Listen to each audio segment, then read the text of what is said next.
Welcome to the deep dive. Today, you've brought us a truly compelling and, I have to say, intensely practical manual. Arwrology All-Out Hand-to-Hand Fighting for Commandos, Military and Civilians by Dr. Gordon E. Paragard. Mm, Our mission, should we choose to accept it, and we absolutely do, is to extract the core principles and some of the more eyebrow-raising techniques for this all-out approach to close combat. Forget your typical dojo etiquette. This was a scientifically informed system forged in the crucible of World War II for maximum effectiveness in life or death scenarios. exactly. And for this deep dive, you've shared excerpts from this fascinating book, packed not just with detailed text, but also a striking collection of illustrations demonstrating the fighting techniques, specific exercises, and defensive maneuvers that form the backbone of Arwrology. And for you, the learner, consider us your Sherpas through this demanding terrain. We're here to unearth the most impactful knowledge, those core ideas that resonate and can be understood whether you're a seasoned martial artist or simply someone intrigued by the science of close combat. Right. We're on a quest for those aha moments, and we'll definitely avoid getting bogged down in overly technical jargon. We want to honor the surprisingly direct style of the book itself, even as we explore its rather forceful subject matter. Okay, let's unpack this. What exactly is Arwrology? Well, what's fascinating right off the bat is the very name. It springs from the old Welsh word arwr, meaning an all-out hand-to-hand fighter, a hero even. A hero. Yeah, that immediately tells you this isn't about half measures. It's a system built for decisive, total engagement. A fighting hero. And the mastermind behind it was Dr. Gordon E. Paragard, a Canadian medical doctor. Now, that's not the first background that springs to mind when you think of developing a no-holds-barred fighting system. What's the connection there? Precisely. But Dr. Paragard wasn't just any physician. He possessed a deep well of knowledge in advanced jiu-jitsu, coupled with an intimate understanding of human anatomy. Oh. This fusion of martial arts expertise and medical insight is absolutely key to grasping the principles underpinning Arwrology. It wasn't about raw aggression alone. It was about applying a scientific understanding of the body to create supremely effective techniques. And this all coalesced in Canada in 1943, right? Yeah. Right in the heart of World War II. It was specifically tailored for training commandos. That historical context really paints a picture of the brutal realities it was designed to address. It does, and by all accounts, it was remarkably effective. The book itself proudly states that Arwrology was hailed as a superior fighting method for its time. What's truly remarkable is that even today, it continues to generate interest and is sought after by those delving into close combat methodologies. Wow. That speaks volumes about the enduring power of its underlying principles. It certainly does. Now, one of the concepts that really grabbed my attention is the idea that Arwrology employs a single system of conditioned reflexes that applies to both armed and unarmed combat. Can you elaborate on how that works? Yeah, this is a cornerstone of Arwrology's efficiency. The aim is to train your body to react instinctively based on fundamental body movements, and crucially, these trained reflexes should seamlessly transition whether you have a weapon in hand or are empty-handed. Okay. So these same core movements and ingrained reactions could be applied if you were wielding a knife or, fighting bare-knuckled. The ultimate goal is a fluid, automatic response, where one trained reflex triggers the next without any conscious deliberation. Think of it as building a library of instinctive movements that are adaptable to different combat scenarios. That makes perfect sense, especially when you consider the unpredictable nature of close combat. You might lose your weapon or need to instantly adapt your approach. Exactly. And the book itself clearly outlines its objectives, doesn't it? Covering everything from disarming an attacker to using their own brute strength against them, the surprisingly vital skill of falling safely, escaping holds, and most importantly, cultivating those lightning-fast reflexes and the specific muscle groups essential for fighting. Absolutely. Even from this initial overview, the sheer scope of the book is impressive, tackling both the practical techniques and the foundational principles of training and real-world application. So let's zero in on those core principles highlighted right at the beginning in the preface and introduction. The first that leaps out is the emphasis on scientific knowledge. This isn't just a collection of random fighting tips passed down through generations, is it? Not in the slightest. The preface explicitly asserts that achieving victory in modern warfare demands a scientifically grounded understanding of close combat. It's a deliberate departure from what the author dismisses as miscellaneous directions. Those haphazard bits of fighting advice one might encounter. Right. The clear implication is that Arwrology offers a far more systematic and scientifically validated approach. And this scientific foundation directly leads to the rather bold claim of deadly efficiency, which the book posits Arwrology has achieved to an unprecedented degree in hand-to-hand fighting. That's a powerful statement. It is, but it underscores the fundamental purpose of the system: to be as ruthlessly effective and as rapidly decisive as possible in a close-quarters engagement, especially within the high-stakes context of military combat where survival hinges on immediate action. The book also stresses the importance of coordinated group instruction. Why is this element so crucial, according to Paragard? Well, the preface argues that no single book can fully impart the necessary skills, and that truly effective learning necessitates organized group-based instruction. This points to a structured training methodology where techniques are taught and practiced in a coordinated fashion, allowing for crucial feedback and reinforcement among trainees. It's about forging a solid foundation of skill through systematic shared practice. Now, this next principle is particularly intriguing: emotional reinforcement. In the context of a fighting system, what does that actually entail? The book explained emotional reinforcement as the process of directly linking physical movements with the intended outcome in a real fight. So when you're practicing a specific technique, you're also consciously focusing on the result you want to achieve with that move in a live combat situation. Oh, okay. This deliberate mental connection is intended to make the training more purposeful and to deeply ingrain the techniques, making them more readily accessible under pressure. As the preface states, you're not just going through the motions, you're producing movements with a clear understanding of their combative application. It's about training with focused intent, not just rote repetition. That makes a lot of intuitive sense. And then there's a significant emphasis on developing conditioned reflexes, those automatic fighting reflexes. Why is this so central to the Arwrology philosophy? This is absolutely paramount. The core idea is that under the extreme duress of combat, even well-learned and complex techniques can crumble. Arwrology aims to circumvent this by focusing on exercises that build rapid automatic reflexes directly tied to fighting movements. The goal is to make these reactions almost entirely subconscious, ensuring they kick in even when the individual is operating under immense psychological and physical strain. The book even references a study suggesting that the psychophysical calisthenics integral to Arwrology helped a small percentage of individuals develop these crucial conditioned reflexes for actual combat scenarios. So it's about embedding those reactions at a deeply ingrained, almost involuntary level. And surprisingly, the book also asserts that Arwrology is not reliant on great strength. That seems counterintuitive for a system of all-out hand-to-hand fighting. It does, but this is a key differentiator for Arwrology. The system is deliberately designed to be effective even for individuals who might not possess exceptional physical strength. The book specifically points out that a captured or wounded soldier should still be able to employ these techniques. This strongly suggests an emphasis on principles like leverage, efficient technique, and precise targeting of vulnerable points, rather than solely relying on brute force. The psychological aspect is also highlighted, stating that Arwrology builds self-confidence akin to having an imaginary weapon. That's a potent analogy. It is. The underlying idea is that by mastering these techniques and developing a tangible ability to defend oneself, individuals gain a significant and lasting boost in self-assurance. This mental preparedness is viewed as a critical component of combat readiness. Right. The book even touches on how psychology has been strategically applied to place individuals in roles where this training can be best utilized, hinting at a broader strategic consideration of mental fortitude in combat. And finally, the principle of individualism is mentioned.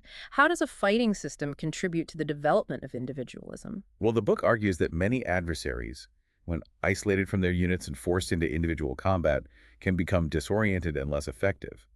Arwrology, through its rigorous training, aims to cultivate individualism, the capacity to think and act decisively on one's own in a combat situation. The study of Arwrology, the book suggests, can foster this self-reliance and prevent soldiers from being at a disadvantage when separated from their comrades. Okay, so we've laid the groundwork with the core principles.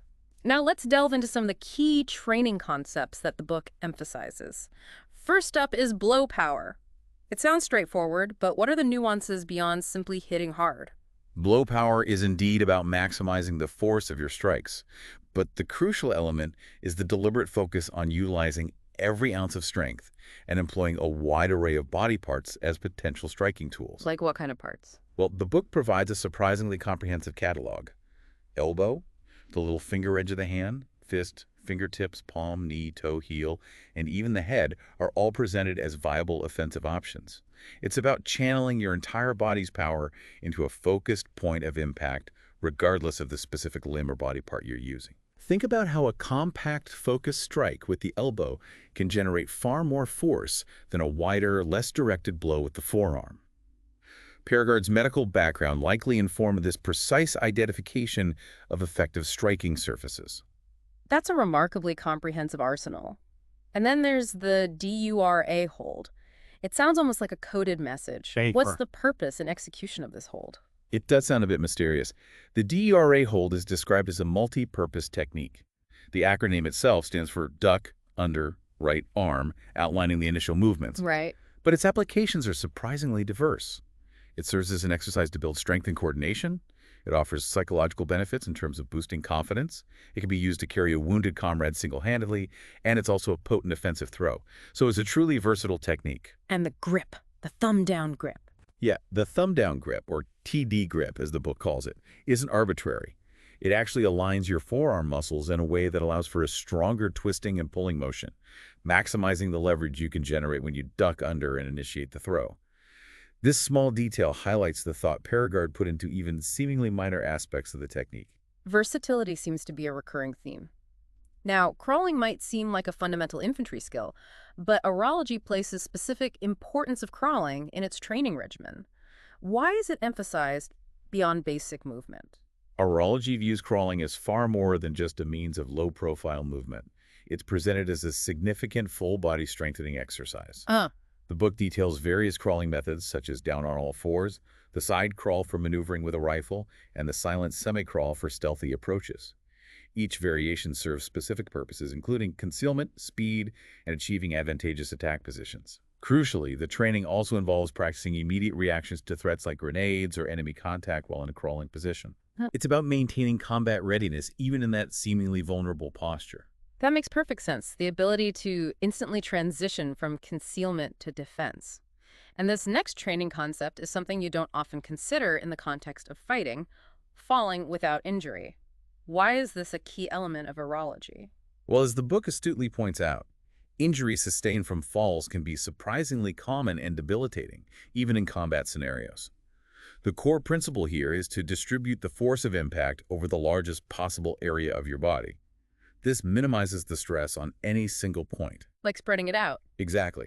The example given is striking the ground flatly sideways on the palm, wrist, and forearm. The training includes specific drills, such as falling from a crossed-leg sitting position and controlled face-forward falls, to ingrain these injury-reducing reflexes. It's almost like learning a new, safer way to collide with the ground. It's like learning a new way to hit the ground. And the final key training concept is rising without using hands. It sounds like a neat trick, but what's the practical value in a fight? While it might appear to be a mere demonstration of agility, the ability to rise from a seated position without using your hands has very practical implications in a combat situation. The book outlines exercises like the straight rise up and the spin to the feet from a crossed legs position. In a dynamic combat encounter, if your hands are occupied, perhaps you've dropped your weapon or sustained an injury, being able to quickly regain your footing without relying on your hands could be absolutely crucial for self-defense or re-engaging the enemy. So these fundamental training concepts really lay the groundwork for the more specific fighting techniques.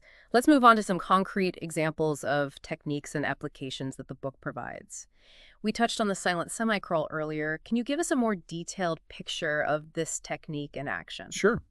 The silent semi-crawl is presented as a versatile technique for exercise, moderate concealment and speed, silent approach in low-light conditions, and getting into a strategic attack position. The position involves holding your weapon, whether it's a Sten gun or a knife, in one hand, while the knee on the same side is on the ground and the opposite foot is flat. The movement emphasizes maintaining a low profile and uses a specific sequence. Advance the leading hand and knee together, followed by the trailing foot and knee. Right. The book stresses the importance of practicing this maneuver blindfolded and in varied environments to develop a near subconscious level of proficiency. Blindfolded, wow. Yeah, practicing blindfolded really underscores the reliance on tactile feedback and whole body coordination. Now let's talk about unarmed blow power in practical terms. The book details using various body parts to strike vulnerable areas, What are some of those key targets and the rationale behind them? Okay, the book meticulously identifies numerous vulnerable points on the human body and suggests the most effective striking tools for each. Key targets include the carotid sinus in the neck. The neck, yeah. A strike here can rapidly induce unconsciousness by disrupting blood flow to the brain. Then there's the temple, the jaw, the ribs, the stomach, the crotch, and even the upper legs. For each target, the book explains the potential effect of a well-placed blow. And it gives examples. It does. There's even a stark real-world example cited of a man being instantly knocked unconscious by an edge-hand strike to the carotid sinus. This isn't just theory. The book backs it up with documented cases. That's a sobering illustration of the potential lethality of these techniques. We also discussed the DURA hold. Can you walk us through the step-by-step execution and some of its practical applications? Right. The DURA hold begins with facing your partner and securing a firm grip on their clothing over the center of their chest, using that thumb down or TD grip. Okay, thumb down. This grip, with the thumb pointing downwards, allows for a significantly more powerful twisting and pulling motion. You then forcefully pull them towards you while simultaneously ducking your head and left shoulder underneath their right arm, pivoting to your right. Got it. The final movement involves continuing to pull them over your shoulders, lifting them off the ground and completing the throw. The book outlines variations of this throw and even includes a real-world account of a police officer successfully employing this technique to subdue a resistant suspect. It's a prime example of using body mechanics and leverage to overcome an opponent's resistance. It sounds like a technique that masterfully uses body mechanics and leverage to bring someone down. The assault trip throw is another offensive maneuver detailed in the manual. What's the core approach here? The assault trip throw is designed to disrupt an opponent's balance by attacking their legs, either from their left or right side. When targeting their left side, you position your right leg firmly behind their legs, pressing the front of your right thigh against the back of their left thigh, and placing your right foot beyond their right foot. So behind them. Right. Then, using your right arm across their stomach, clasping your hands together, you throw them backwards over your right leg. The book provides detailed instructions for both left and right side attacks and emphasizes the crucial follow-through with additional blows and kicks after the opponent is down. Ah, the follow-through. Yes. A real-world case illustrates its effectiveness in quickly subduing two intoxicated individuals. That emphasis on follow-through underscores the aggressive and decisive nature of Arwrology. That emphasis on follow-through definitely underscores the aggressive nature. Now, some of these techniques take a more specialized turn, such as the neck rope throw. In what kind of situation would this particular technique be employed? The explicit purpose of the neck rope throw is to silently neutralize a sentry from behind. The technique involves approaching stealthily from the rear, slipping a rope or cloth over the sentry's head, positioning it across the front of their neck. You then execute a series of coordinated movements to bend them backward, apply maximum tension with both hands on the rope, and ultimately throw them over your back while maintaining the chokehold.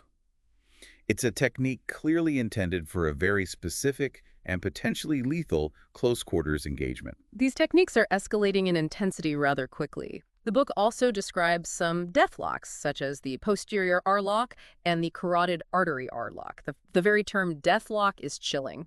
Remembering that R relates to the all-out fighter, these locks signify a no-holds-barred approach to incapacitation. They are indeed termed death locks, and the book itself strongly cautions against reckless practice due to their potential to induce unconsciousness or even fatality. Seriously dangerous, then? Extremely.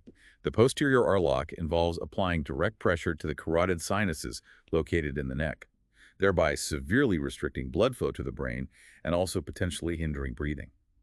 Similarly, the carotid artery R-lock, applied from behind, focuses on compressing the carotid arteries.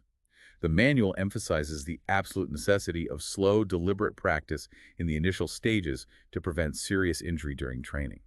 It's a stark reminder of the inherent dangers involved in these advanced techniques.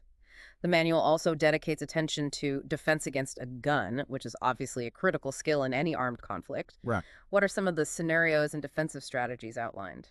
Yeah, the book addresses several critical scenarios, including defending against a gun held directly in front of you with your arms raised or lowered, and also a gun pointed at your back. Right. The overarching principle in these defenses is to execute rapid, decisive movements to immediately get out of the direct line of fire, gain control of the weapon, and neutralize the attacker. Speed is key. Absolutely.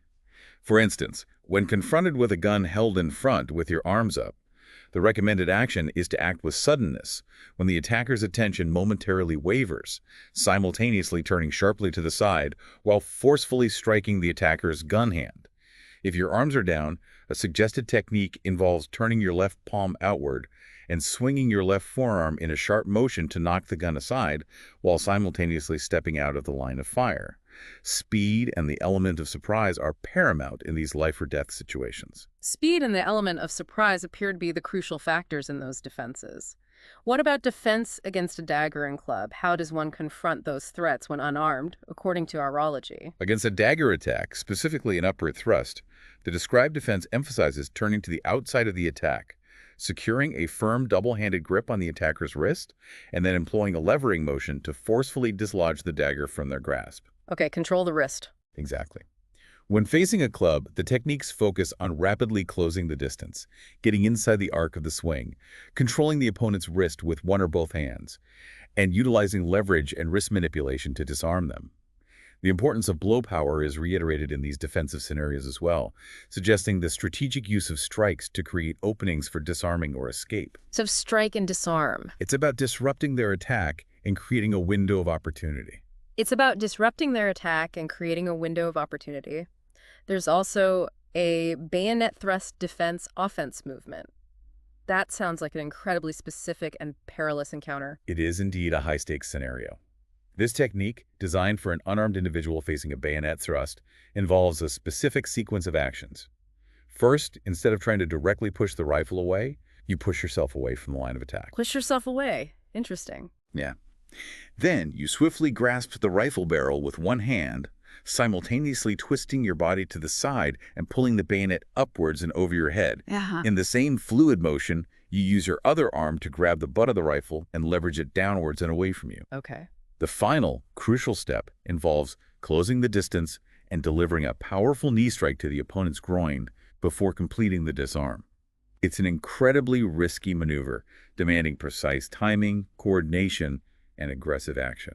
Definitely not a technique for the hesitant. The manual also addresses stranglehold defense. That's a terrifying situation to find oneself in. It is. The book mentions several general strategies for breaking free from a stranglehold, including delivering forceful jabs to vulnerable areas, grabbing and pulling hair, and striking sensitive points. Right, anything to break free. Exactly. It then provides a specific defense against being grabbed by the throat with both hands, which involved immediately grabbing each of the attacker's wrists, forcefully pulling one of their arms downwards and the other upwards, and then crossing their arms in a levering motion to throw them off balance. Crossing their arms. Yes. The adaptation for military psychophysical calisthenics even suggests practicing this defense against a continuous line of 10 to 100 individuals grabbing you in sequence. 100 people. That kind of intense, repetitive training underscores the urgency of escaping such a hold. That's an unbelievably intense training drill.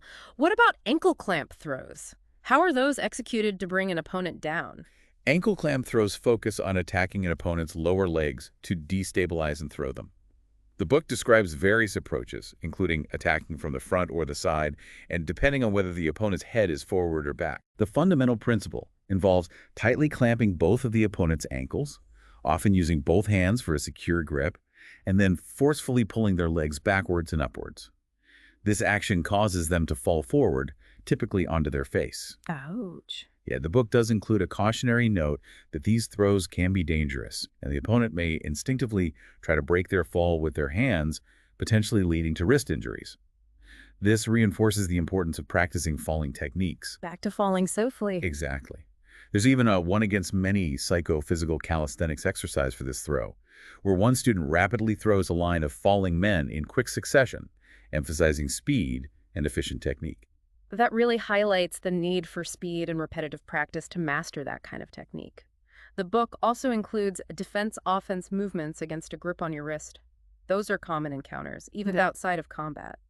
Indeed, and the book describes several straightforward tricks to break free from wrist grips. These techniques often rely on quick, decisive movements that exploit the mechanics of the grip. Like leverage. Yeah, partly.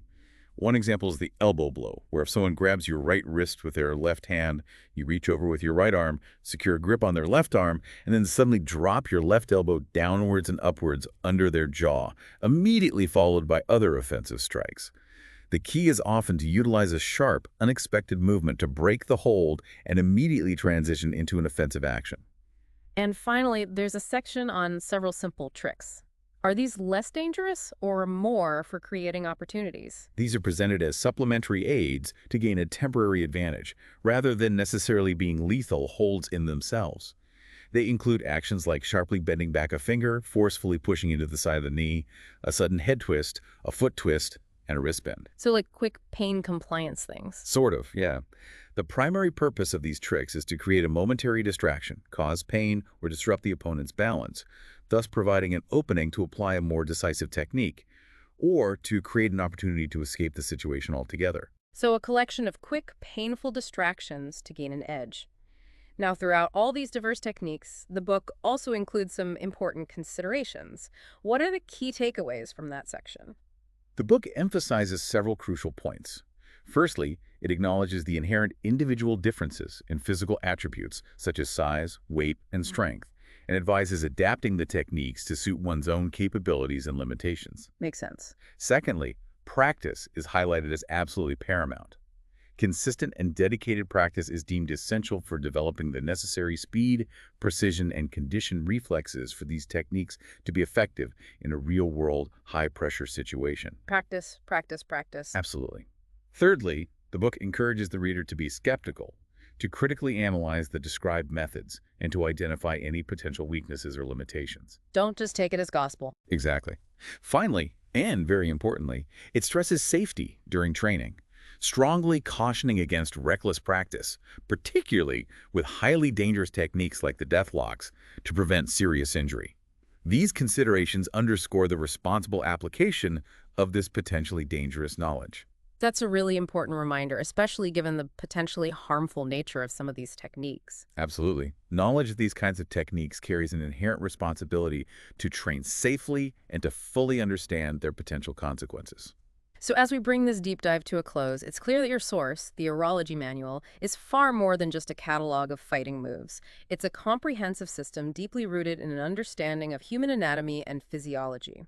It was meticulously designed to cultivate automatic and effective responses in incredibly high-pressure situations, and crucially, it aimed to achieve this regardless of an individual's inherent physical strength or size. What truly stands out is the consistent and unwavering emphasis on developing deeply ingrained conditioned reflexes, the precise exploitation of vulnerable points on the human body, and the significant role of psychological preparedness. Right.